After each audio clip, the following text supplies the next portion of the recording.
zaman zaman yetiştiricilerden şu şekilde sorular alıyoruz. Yetiştirici diyor ki hocam diyor benim de imkanım yok diyor. Hayvanlarıma iyi bir performans için mısır silajı vermek zorunda mıyım? Yani olmazsa olmazdı mı diye soruyorlar.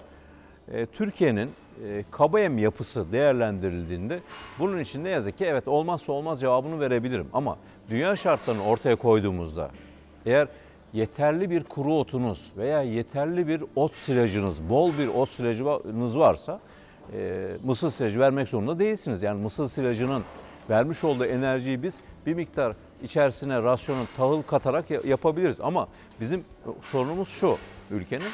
Eğer mısır silajı yoksa hayvanlar sadece kaba yem olarak kalitesi çok düşük, dolgu maddesinden öteye geçemeyen samana kalıyorlar.